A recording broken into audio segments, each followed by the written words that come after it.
Every neighborhood has a heartbeat, a place that represents the cultural epicenter of the area at its core. In Boston's historic North End, that place is Boston Barber and Tattoo Company. Boston Barber and Tattoo Company has become home to A-list Boston celebrities like Gordon Hayward, Milan Lucic, Brad Marchand, and Aaron Baines. Boston Barber and Tattoo is more than just Boston's most well-known corner barbershop. It's also a tourist attraction for the hundreds and thousands of people that visit the North End throughout the year. Boston Barber and Tattoo, a North End landmark that represents the cultural epicenter of the area at its core, located at 113 Salem Street.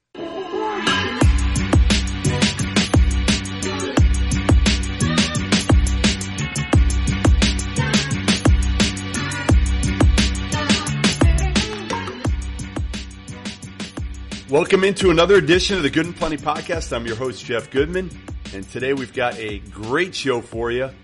We've got a guy who is willing to talk openly and candidly about currently living life on the hot seat, and that is Nebraska's Tim Miles. Terrific conversation, again, enlightening, informative, and extremely, extremely candid. So stick around for that. Tim Miles, Nebraska head coach, one of the few that actually is able to and willing to talk about this topic. So very, very interesting. Reminder, subscribe to the pod.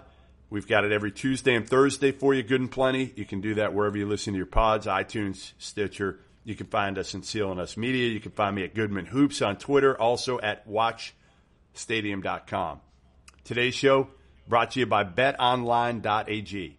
Go to clnsmedia.com/win or use the promo code CLNS50 to get a 50% bonus in your next deposit. The show is also brought to you by The Athletic.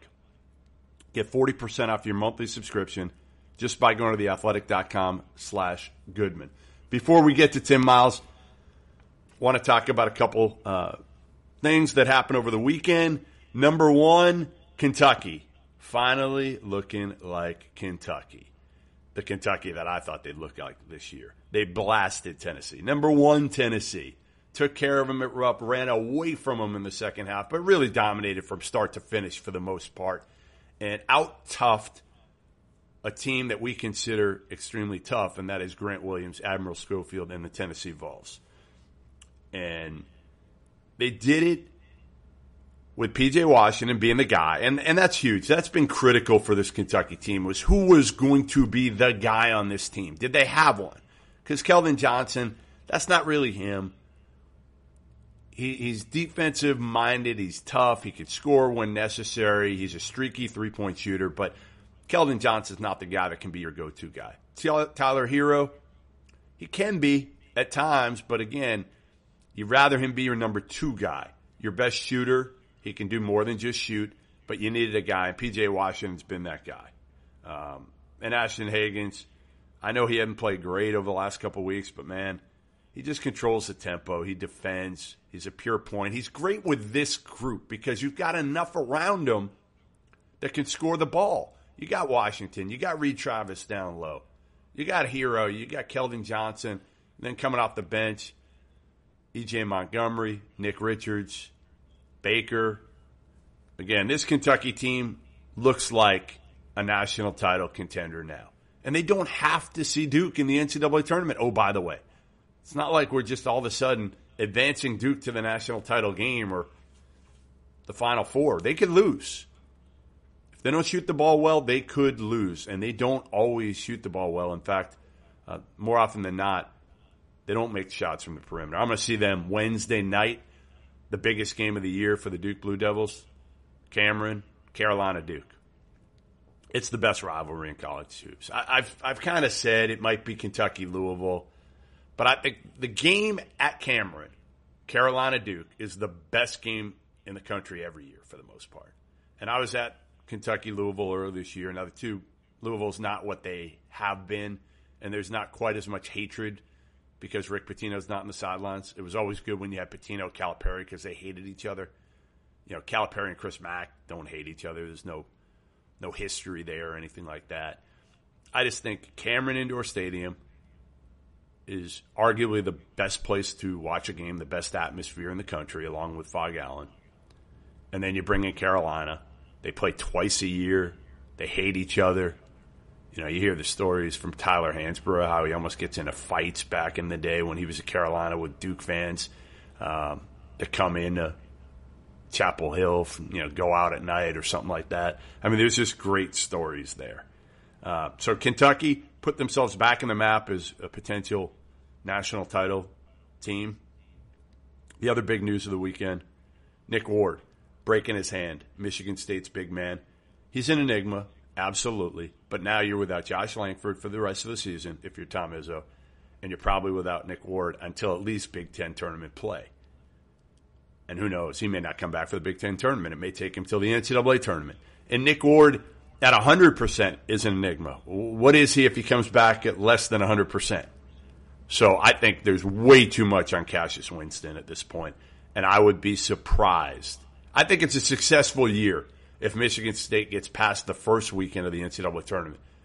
With these injuries, with losing 2 lottery picks last year, Miles Bridges and Jaren Jackson Jr., I honestly do. I think this team, they're not winning the Big Ten regular season title now. I'd be surprised. I mean, again, I know they still got the best point guard maybe in the country, but Cassius Winston doesn't have enough around him. I mean, what else can Tom Izzo go into every game and rely on offensively other than Cassius Winston?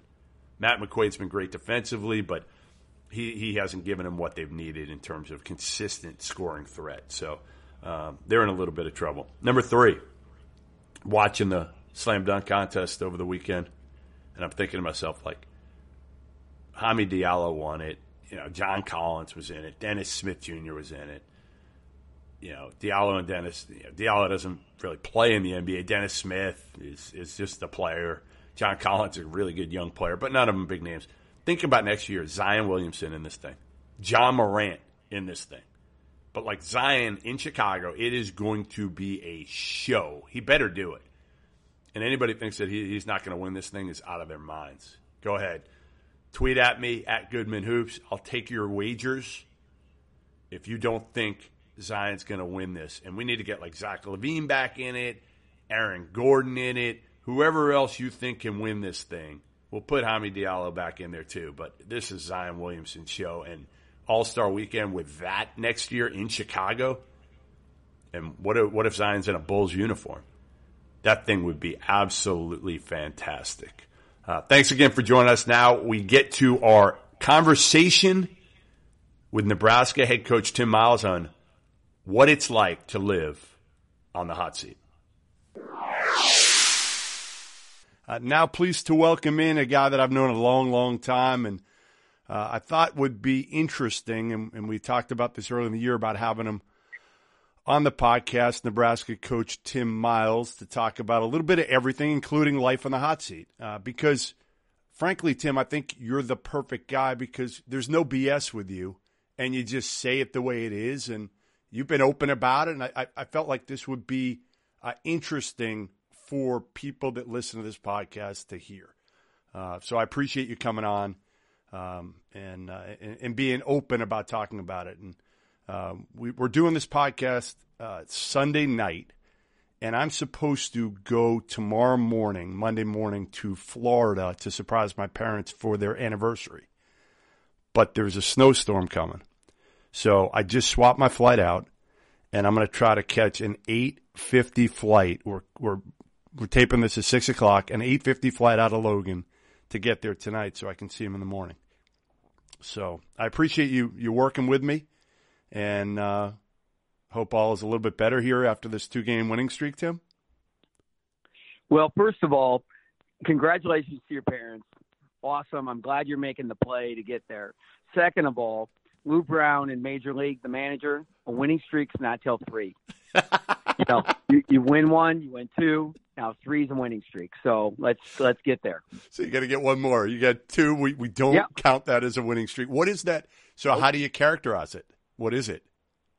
It's just we won 1 and then we won 2. All right. Well, now 3's a winning streak. 2 is better than none. 2 is better than what you were going through before the 2-game winning streak. Correct? You won't find a man who hated the year of 2019 and the month of January more than me. Oh my God. It was brutal. So brutal. But yeah, you let's had get a to it, streak. man. Let's talk about the good stuff. Yeah, we'll talk about a little bit of everything. Obviously, yeah, you guys had a 7-game that is characterized as a losing streak. When you lose 7 in a row, Yeah. it might even be called something different. I don't know what we want to call it. It's probably worse than just a losing streak. It's probably a shit show, maybe. I call it hell. Hell. I mean, Hell's it's fair. just awful. Awful. First of all, can we go back to before the season? And last year, your AD gave you kind of after the year, you had a good run at the end of the season and didn't get in the NCAA tournament, but got pretty close and obviously gave you another year there this year. How much did you pay attention to like the preseason magazines? Everybody you kind of look at them, you pick them up just because you're curious to see maybe where you're ranked in the Big Ten. Did you stay away from even looking at those magazines and everything because you knew you were probably going to be in the hot seat on everybody's list? Well, so this is my third athletic director at North Dakota State, and you like them all. They're all professionals. They're all very good at their jobs, but they all got their own idea of what a program should look like and what the coach should be like.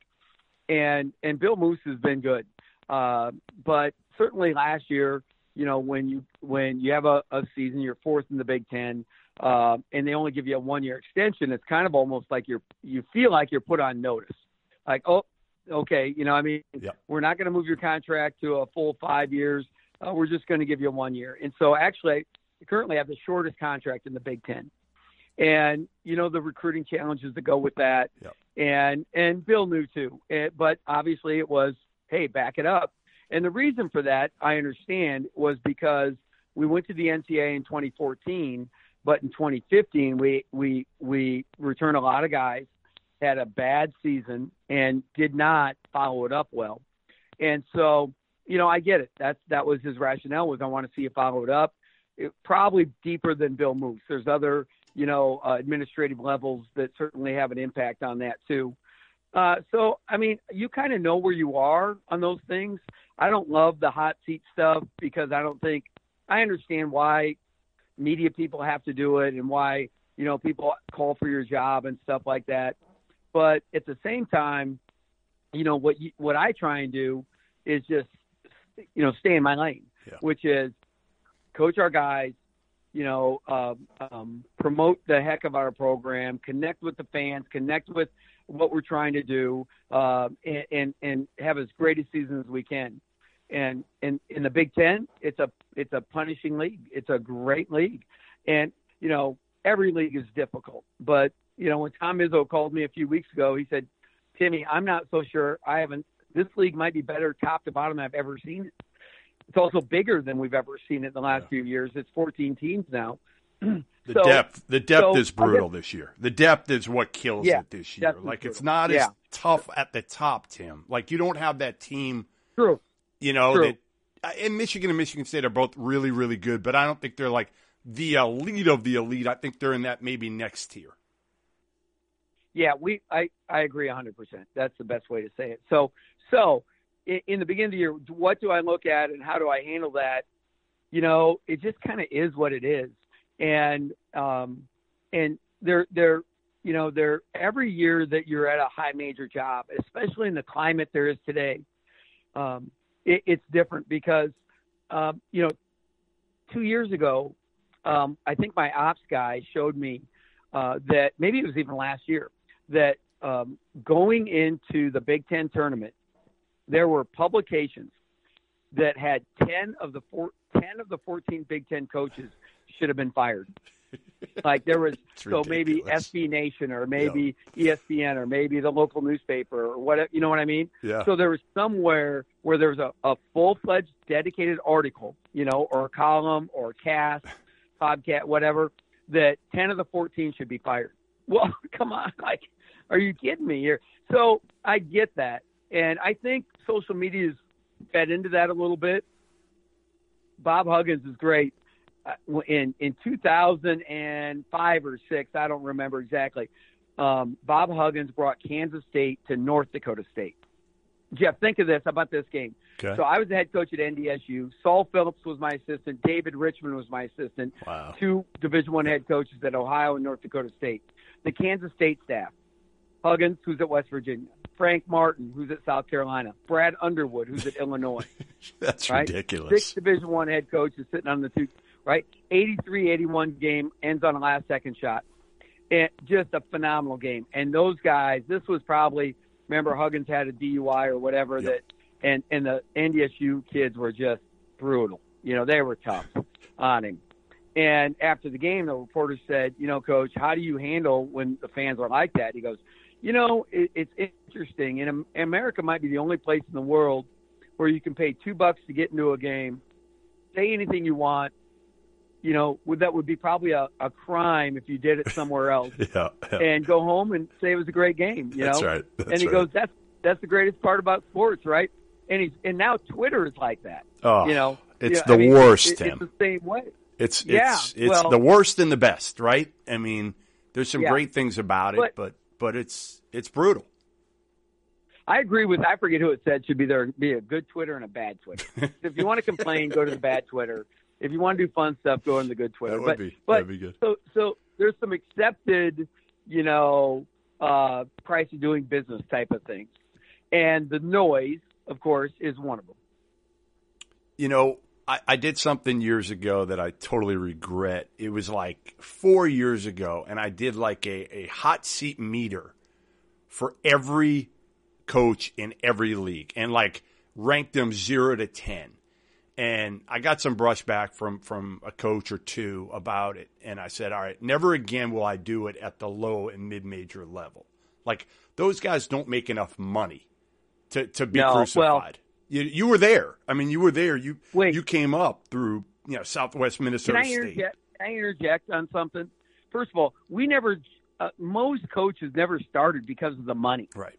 Like, you don't start wanting to be a coach because you think you're going to be rich. Like, my first job I never made as an assistant coach. My average salary is $14,000 for 6 years. All right. Wow. When I was an NEI head coach, I taught 13 credits, made $27,000.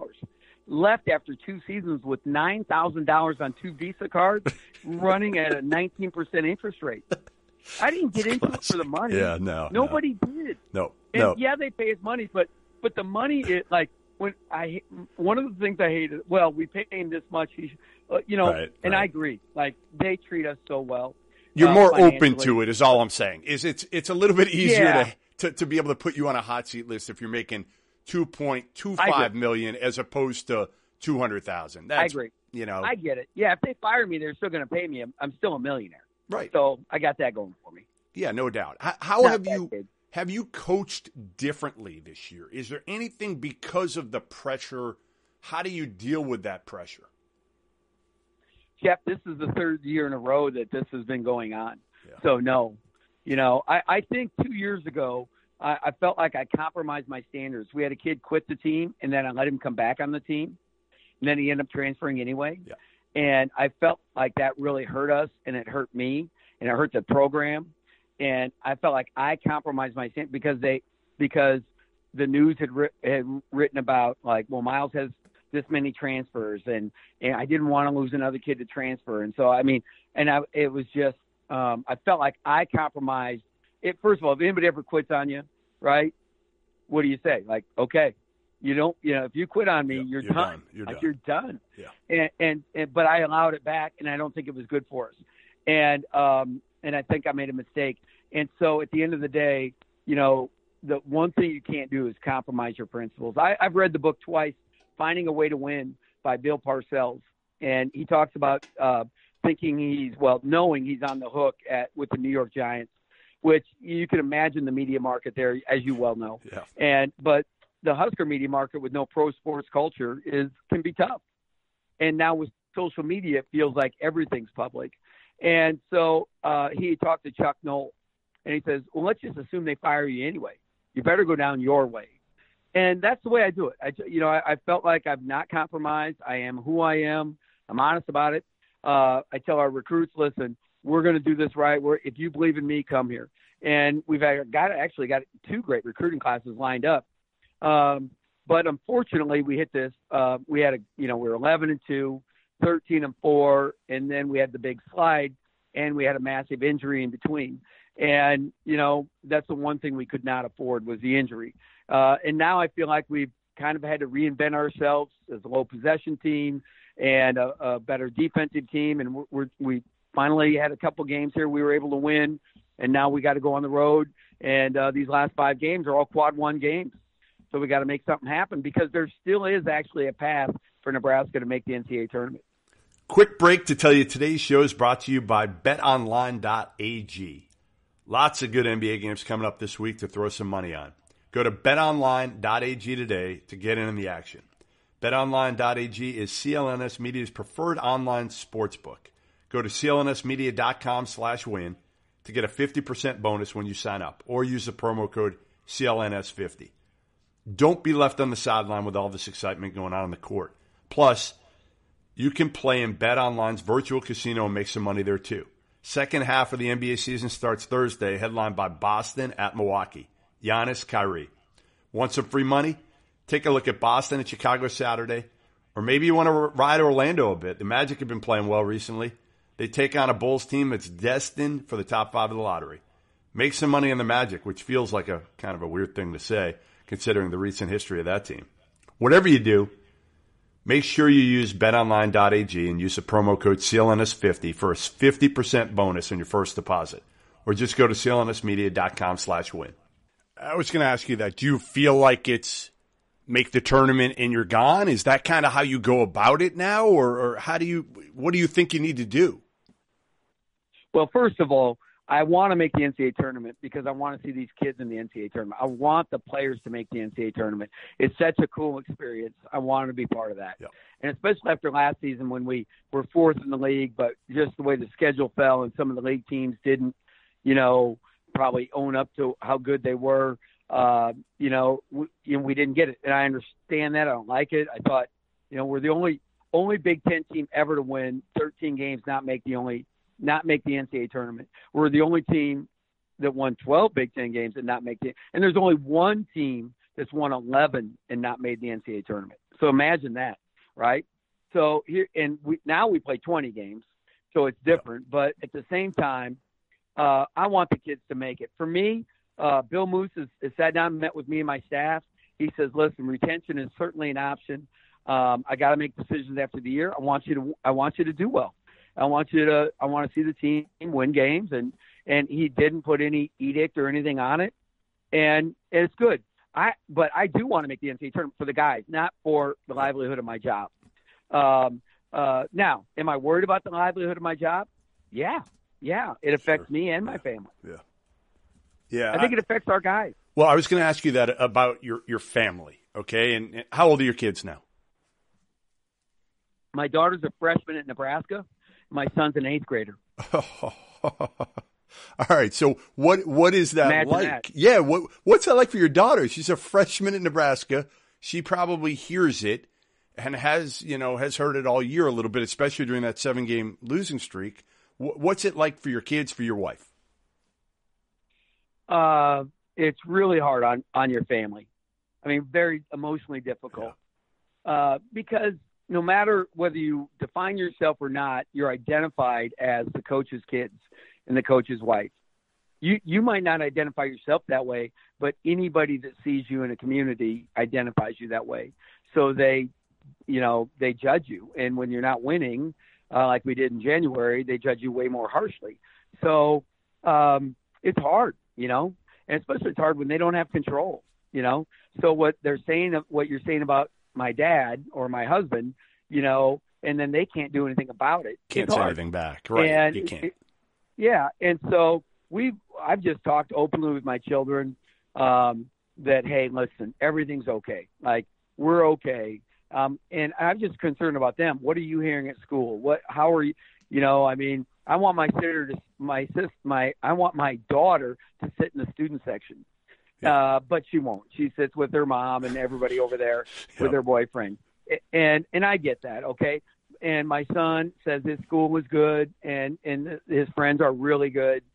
And so I'm happy about that. But, it's also a time where my son is very excited about starting his own career basketball-wise, very committed to being a basketball player, and he knows what high school he wants to go to here in town, and he picked his own high school. We let him, and, now here you are. You feel like you're on the hook.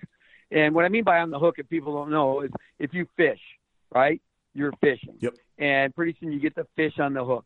And you feel him. Can you get him in the net? Can you get him in the boat? And I always joked with, well, I don't mean this, but Pat Chambers. I'm like, Chambers, man, they got us on the hook, but they can't get us in the boat. They can't get us in the boat, man. We're tough. And, that's one of those things coaches go through. But at the same time, it's how you feel, And with my family, all you can do is have honest discussions and hang in there with each other. And my wife has been so supportive and just, she's great. She's great. But, I'm at a point in my life which is different because, all right, this is the first time, I moved around. I was an NEI coach, right? Then at Mayville State. No, you've never heard of them. Probably anybody listening to the podcast. I have not. I've heard of it only because of you, but I don't know where the hell it is. Yeah, I'm the only guy talking. Well, Craig Smith, too, now. He's the Mayville coach, too, right? We paid it forward. And then Southwest Minnesota State, then North Dakota State, a little more identifiable, Colorado State. But this is the first place we could call home, right? This is the first time my daughter could go through middle school, high school, and graduate from college. So she identifies herself from Nebraska. To do that, right, as a coach, to have your kid as a coach stay in one place for, this is now your 7th year? What is it, 7 or 8? 24th year as a head coach, 7th year. 7th year at Nebraska. 7th year as the coach here. Yep. And my son, if I could get him through high school, then for the rest of their life they get to say, I'm a Nebraskan. I went to Nebraska. Yep. And then, they want to fire me, or I can go coach on a coast. It's not as hard, right? It's not as hard having to uproot your family. Like you said, your son wants to stay there for high school, and you don't want to have to tell him, hey, listen, we're going somewhere else. I got another job as a coach, which is the norm. I mean, it really is the norm in your profession. It is, but as a parent, that's not what most coaches want. Right. You know what I mean? We understand it's the price of doing business, but I'm just saying that we want families too, like the dude selling insurance, or the accountant, or the banker, or whatever, or the sports writer. Like you've had how many different jobs, and how many times you've relocated? Zero. And I've had 4 different jobs in the last, whatever it's been now, 10 years or something like that. Yeah. 4 different jobs, and I've never had to move outside of Massachusetts. So you're right. Like, I can't imagine what it's like. And we get it that it's, hey, they pay us this much money. So, I get all that. But I'm just telling you what most of us coaches want. I'm just telling you that's what most coaches want to raise their kids in the community. They want it to go well. They want to come through for the fans. And like you would assume, but if you read Twitter, you'd think I'm just the dumbest person you've ever met in your life. Yes. And sometimes you are. Listen, sometimes you're. That's only when I listen to you. Yeah, good point. So, Bill Moose is your AD, and the good thing is Bill Moose has extended.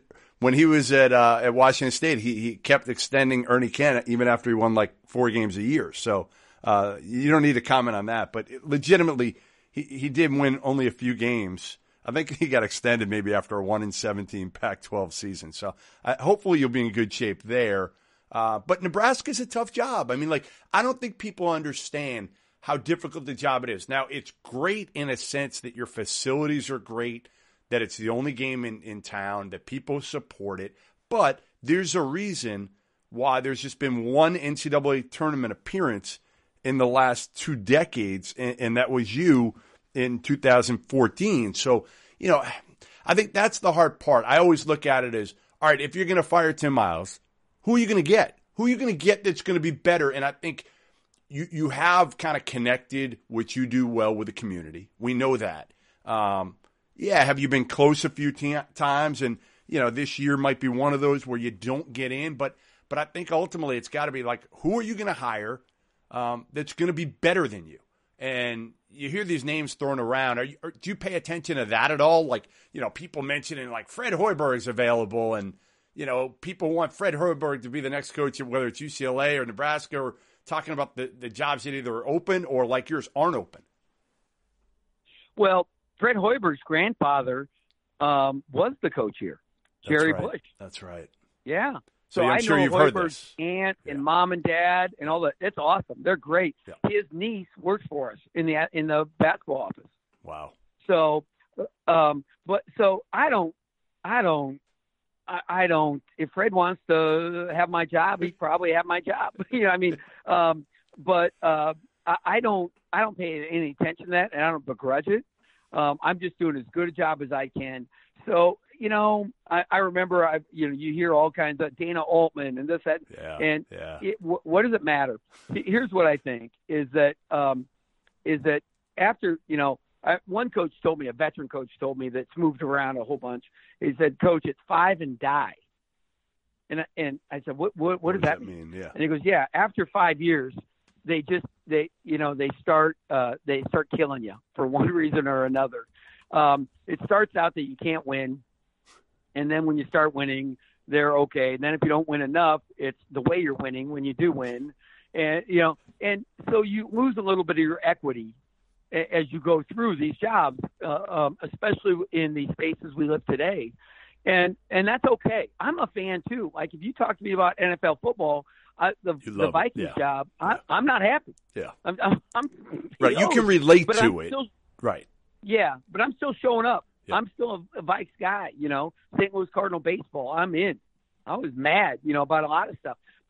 And I get some of the angst, and I get also the platform where you can just say whatever you want at the moment you feel it, because it wasn't that way 20 years ago. So I don't always say it's completely accurate barometer of your acceptance, but I also understand that you're held to a certain standard and you're supposed to move the needle. And with this year, the weight of expectations, I think, has been hard on our guys after Cope got hurt. Yeah. And we had that tough run. So we had just lost to Michigan State. We were 13-4 playing Michigan State. We're 3-3 in the league, and we lose by 6. And we have Michigan State has their third worst offensive performance in the year because we guarded the crap out of them, right? Then we slug into Rutgers, have a 13-point lead in the first half. They take the lead, right? We get an 8-point lead in the second half. Lose that, go down 7, tie it up with the ball, and don't score, get beat late. And I'm like, I don't think I've been through a game where we're on the road, up 13, up 8, or up 7, up 8, down 7, tie it up with the ball, and not win the damn game. But we did, And so now we come back, and Cope gets hurt just as we take the lead. We didn't play good the first half, but we were starting to play good. Cope blows his knee on a play where they whistle for he just hit a 3. They whistle him for traveling, so he takes 2 dribbles to jump up like he's going to dunk it. I think one of the kids from Ohio State blocks it. He lands weird, blows his ACL after the whistle. So now you're down 3 straight. Yeah, you're 3 straight after that, right? Yeah, right. Yeah. So now now we're trying to figure it out, and it's just awful. Yep. One more break to tell you today's show is brought to you by The Athletic. If you haven't heard about The Athletic by now, you must be living under a rock. These guys have been crushing every element of sports coverage imaginable. Whether you're looking for specific local coverage with beat guys, sports discussed under a national lens, or anything and everything in between, make sure you take a look at The Athletic. No pop-ups, no ads, just high-quality content waiting behind every single click. Zach Harper, Frank Isola, Sam Amick, who is a guest in the show, Shams Charania, also a guest. They've got you covered in everything NBA related. If college hoops is more your style, then make sure you check out my guys Seth Davis, Dane O'Neill, Brian Hamilton. You can't get content like this anywhere else. 600 to 750 new articles a week. Who else is pushing out quality content like this? If you haven't signed up yet, take advantage of this deal because it's not going to last forever. Go to theathletic.com/Goodman. Get 40% off your monthly subscription. That's a subscription for less than $3 a month just by going to theathletic.com/Goodman. Shams, Amick, Harper, Seth Davis, Dane O'Neill, Brian Hamilton, all for less than $3 a month. Sign me up. Sign yourself up too. Athletic.com/Goodman. Because your margin for error, especially in that league, is not great. I mean, let's face it. Like But how about this? Every one of our numbers right now, that we have, like BPI, staggering, Ken Palm, or whatever, all our numbers are better than they were at the conclusion of last year, but one, the strength of record. Is that right? Which really? We're not. You're 61. So the only one is strength of record. Every other number is clearly better than we are closer to the bubble than we were last year, and our record's way worse. Well, it doesn't matter. Our body of work is your full body of work. So I've told our guys there's a path to the NCAA. We just got to believe it. Like, just because you lose 7 in a row in the middle, Oklahoma made it last year. Arizona State made it because we were so good early in the year, playing at such a high level. I mean, we were rolling when we were 11-2, 13-4 even. And then we contracted. But that doesn't mean we can't do enough to still play our way in. As we're talking now, some news just came along. Nick Ward, a hairline fracture of his left hand. So he could be done. He could be done for the year. My trainer called that. Really? So we really? were in film today, watching Penn State and wrapping up the Northwestern game on film. Walked out, and our trainer said Nick Ward broke his hand. I said, "How do you know that?" He goes, "Just the way they have it taped." I said, "Oh, Dr. R.J. Peeting, you're smart. Wow. You're sitting here watching in front of a TV in a gym, diagnosing that hand." He goes, "Yeah, the way they taped it, it's a fracture." Wow. So he's right. Give me your. I wonder how he did it. I'm curious how he did it. Give me your take on Michigan State. Now, without Langford, I said they can't win 6 straight without Langford and win it all. They can get to the Final Four, but they can't win it all without Langford. Now, without Ward and Langford, they'll be lucky to get to the second weekend, in my opinion. It'd be hard. Let's put it that way. It'll be hard. Yeah, they lost 2 lottery picks, and then they lose their 2 other their best dudes. They're still good, but Tom Izzo is so good. Yeah, but that really hurts. Especially really mid-season, right, Tim? You had to deal with it with Copeland to a lesser extent. Copeland isn't Nick Ward, although Nick Ward's been inconsistent. So who do they go to after Xavier Tillman? If you get Xavier Tillman in foul trouble, who's next? The young kid. I don't even know the name of the guy. Right, the young kid. Yeah, that's the young big white kid, right? Yeah, who's talented, but he hasn't really played. I don't even know who he is. Yeah, he is. I'm sure he's a 4-star recruit somewhere, but I don't know. We don't recruit those guys, man. I know. Bingham? Is it Bingham? I think you're right. I swear to God, I don't know. Yeah, I'm not even joking. Bingham. So, give me your. Are you looking like you could kind of recite off the numbers a little bit? And I think right now you're 38 in the net, which is solid. That's right there. And you look first 4 in, first 4 out, depending on what bracketology you're looking at right now. How much are you paying attention to that? I assume you are, knowing you. Well, I just looked today after not looking for 3 weeks. But because you won, because you won a game. Yeah, right. Yeah, I won 2. Yes, it's not a winning 2. streak, but we won 1 then 2. So we won 2. No, we need some quad 1 wins. Yeah. But I think right now we've got 8 quad 1, quad 2 wins. Last year we had 5 or 4. So we're already way ahead in both quads. But we need more quad 1 wins. But every game we play on out is a quad 1 game. Well, this could help you. You get Michigan State. At Michigan State. Yeah, I was going to say, you get Michigan State towards the end of the season now, I think at their place, if I remember correctly, right? So yeah. And they're not going – their numbers aren't going away. That's what I mean. So, to be honest, this helps you in a way. If you could get one at Michigan State, obviously you got to take care of business and beat Penn State on the road. And, even Penn State isn't catastrophic. Right. I think we need 3 wins. Out of the Final 5. I think we need 3 or 5. And then win a game in the Big Ten. And win a game in the Big Ten. Probably. Yeah, probably. You're going to be seeded, probably win that one. You're going to be sweating it out on Selection Sunday. Likely. I hope so. That's all I want. Right. I want heartburn on Selection Sunday. Well, you had it last year, there's right? nothing worse than not heartburn. Yeah, at this point. What's that? At this point, you certainly want it because, again, the alternative is not having it because you're not going to unless you go 6-0 down the stretch here or something crazy 5-0. You're going to be sweating it out. You know that. Everybody knows that at this point. Yeah. Hey, full body work, Jeff. What do you think of my idea? And you're a good one to ask on this because you've been at the mid-major, now you're at the high major. The idea I tweeted out yesterday was, I think the first 4 stinks to me. I think it's boring. I don't care. I don't really watch it, to be honest. I'll be packing to get on the road, and I'll kind of be watching it sort of half-assed. But what if we put the Final Four teams, the Final Four like at-large Power 5, 6, however you want to call it, teams, against the Final Four mid-major at-large kind of teams, and pit them against each other for the first four? Like, I would watch that, Tim. I would absolutely watch that. You're almost doing like a bracket buster, yes. Sort of concept, right? To me, it'd be great. I think it'd be exciting. Put Nebraska against Murray State, and I'm watching.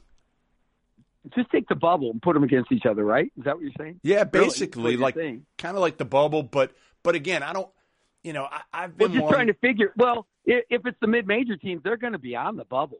They might be a little farther down, but if you're picking 4 and 4 or whatever it might be, I mean, it's really the bubble. Not be the top 8 of the bubble. It might be 8 of the top 10 or something like that. You know what I'd like to see? I mean, you know what my first 4 matchup would be? Nebraska, Utah State. Oh, Smitty! Like, how fun would that be? He's done a hell of a job. He's great. Craig is one of my best friends. Just one of my closest friends. There's not a bigger fan of his than me. I'm so proud of him. He started with me as my assistant my second year at Mayville. He was fresh out of college, and he's a wonderful coach. People don't. He's done a great job. One of the more underrated guys you'll ever meet.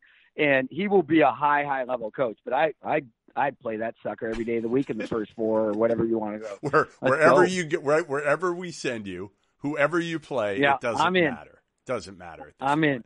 The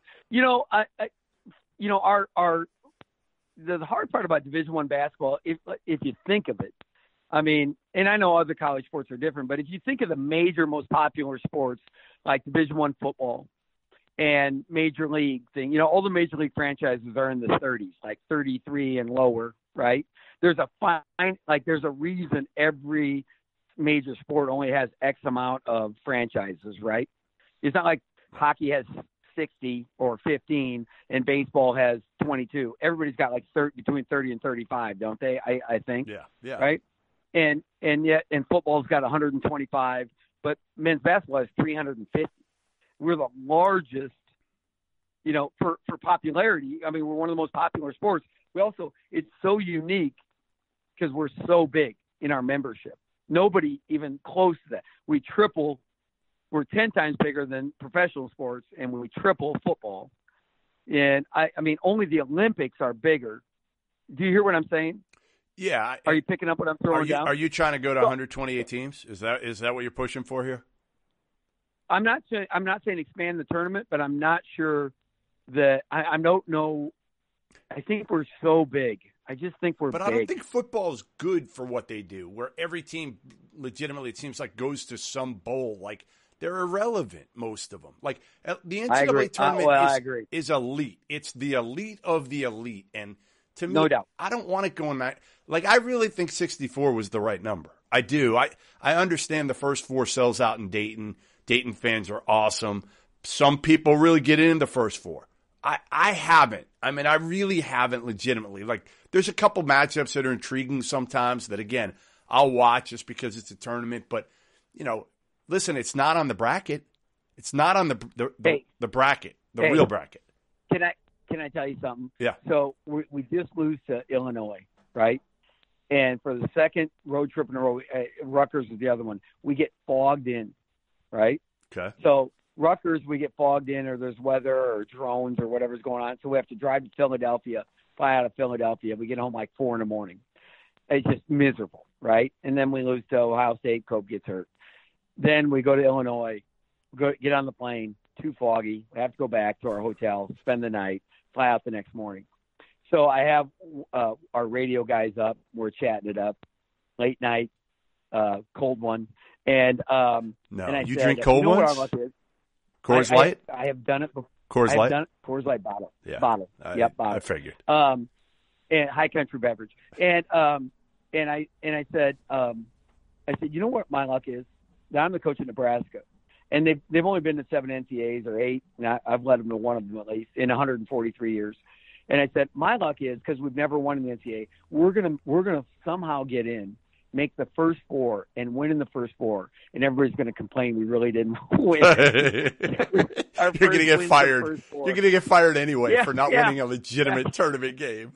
Come on! Yeah, that's my luck. All right, listen. It is now 6:37. If I don't get you got to go. No, honestly, if I don't get going now, and this conversation was beyond good. Like, I really appreciate, again, not only you coming on, but like your honesty, your willingness to talk about life in the hot seat. A lot of guys would not do it, have not done it. And I appreciate the fact that, like, I've put you in the hot seat, and what do? Yep. I mean, you may call me names behind my back, but you've never done it. No. I would only call it to your face. It ought to say the same thing. No, I do appreciate it. And like I said about Fran Dunphy, I'm rooting for you. I am. Listen, I don't want to do a hot seat, but unfortunately it got into this thing where, my bosses back at Fox wanted me to do a hot seat. Then it becomes something where CBS, they want you to do it. And some people don't. Some people will say, I don't want to do a hot seat. I don't think Gary Parrish has done one in the last couple of years. He put it on Matt Norlander. Rothstein has never done one. What Brozello did. He did the reverse hot seat. Why you should keep the guy. I like that too. Yeah. I mean, he did that with Myron Metcalf. Yeah, it's a good idea. I mean, it is. Borzello's he's a lot smarter than me, so most people are. I just, I piss people off. But in Vegas, he won't take the Japanese herb. He's chicken. Is that true? Ask him. Yep, you ask him. I wonder why. He knows. I wonder he knows. I wonder if he's worried. Scared. I wonder if he's worried about like the side effects of maybe losing your hair, because he loves his hair. So I think that could. Oh no, I know he does. It's in the Cosmo, which I know is a media favorite. Oh, and come on! You just ask him. You just know it. Listen, Thanks for having me on, Jeff. I may go to the Pac-12 tournament this year, Tim, just so I can get back to the Cosmo. I'm thinking Pac-12 tournament. It's no different than the Big Sky tournament this year. It's a one-bid league. And go out there and go see some games and go to the Cosmo and lose some money at the blackjack tables. But all right, I'm going to run. Appreciate it, and good luck down the stretch. Tell your parents that they can only do so much with a guy like you. They did their part. They did. You're right. It's kind of a lost cause, but at least I'm doing something right here. All right, Jeff. Thanks, man. Thanks, Tim. Take care, man. See ya. Hey, sports fans. I'm Coach Nick of the B-Ball Breakdown podcast on the CLNS Media Network. I break down the NBA from a coach's perspective and have some of the best basketball minds join me weekly to discuss the latest NBA news and what's truly going on the court. Subscribe to the B-Ball Breakdown podcast wherever you get your podcasts or find us on clnsmedia.com. It's a great conversation. You in?